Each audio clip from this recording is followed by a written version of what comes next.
तो न्यूट्रिशन यानी कि पोषण, कलियर नोट।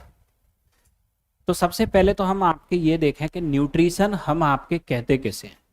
तो न्यूट्रिशन का आपके जो अर्थ होता है क्या होता है, acquired energy by food stuff, खाद्य पदार्थों के द्वारा ऊर्जा ग्रहण करने की प्रक्रिया।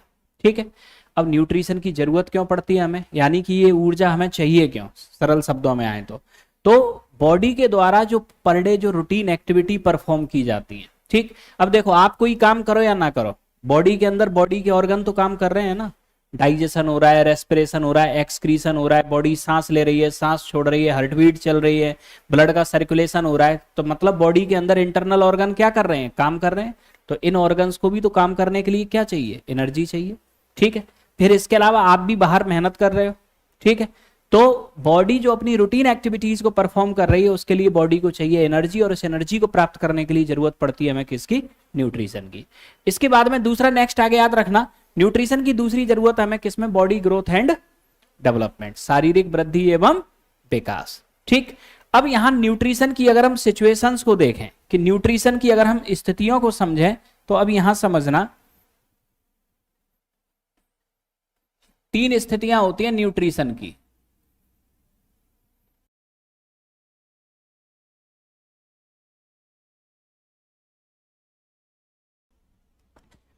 तो न्यूट्रिशन की अगर हम आपके बात करें तो न्यूट्रिशन की किसी भी व्यक्ति के अंदर 3 स्थितियां हो सकती हैं। पहली सिचुएशन आपके प्रॉपर न्यूट्रिशन, जिसे हम बोलते हैं सुपोषण, दूसरी सिचुएशन अंडर न्यूट्रिशन अल्प पोषण, और तीसरी सिचुएशन मल न्यूट्रिशन यानी कि कुपोषण।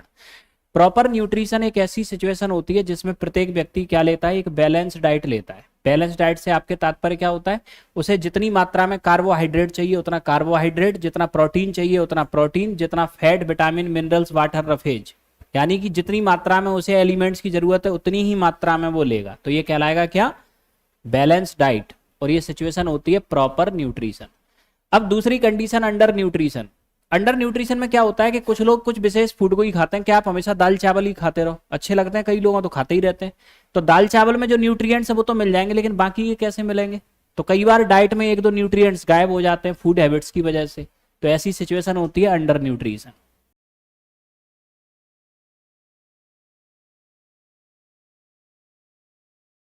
ठीक, अब इसके बाद में तीसरी सिचुएशन आपके मल न्यूट्रिशन। मल न्यूट्रिशन का मतलब डाइट में ज्यादातर आपके न्यूट्रिएंट्स की कमी हो, तो ये तो आपके गरीबी का इंडिकेटर होता है मल न्यूट्रिशन, कि आपके लोग इतने गरीब हैं कि उनके पास पर्याप्त मात्रा में आपके फूड अवेलेबल नहीं है। ठीक है, जो अंडर न्यूट्रिशन की सिचुएशन है ये पैसे वालों को भी हो सकती है। क्यों, क्योंकि मान लो अब आपको पिज्जा बर्गर पसंद है तो कुछ तो न्यूट्रिएंट्स मिल जाएंगे, बाकी के नहीं मिलेंगे। इसको हम बोलते हैं जंक फूड। जंक फूड किसे कहते हैं, खाते हो ना सभी लोग, जिसमें क्या हो, लो न्यूट्रिएंट्स हो, पता होना चाहिए ना, फैट ज्यादा हो। देख के तो नहीं लग रहा तुम्हें फैट ज्यादा होता है जंक फूड में।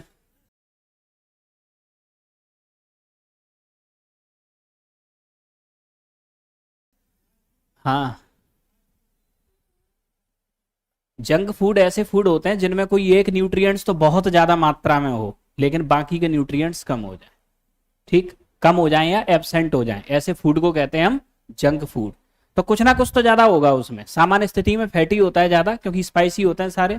ठीक, बनते ही आपके ऑयल घी बटर में, तो कुछ एक ज्यादा हो और बाकी के सब खत्म हो जाए। अब नेक्स्ट, तो अब अगली कंडीशन याद रखना, तो प्रॉपर न्यूट्रिशन की अगर सिचुएशन है तो प्रॉपर न्यूट्रिशन की सिचुएशन ये हेल्दी रहने के लिए जरूरी है। ठीक, दूसरा बॉडी ग्रोथ एंड डेवलपमेंट।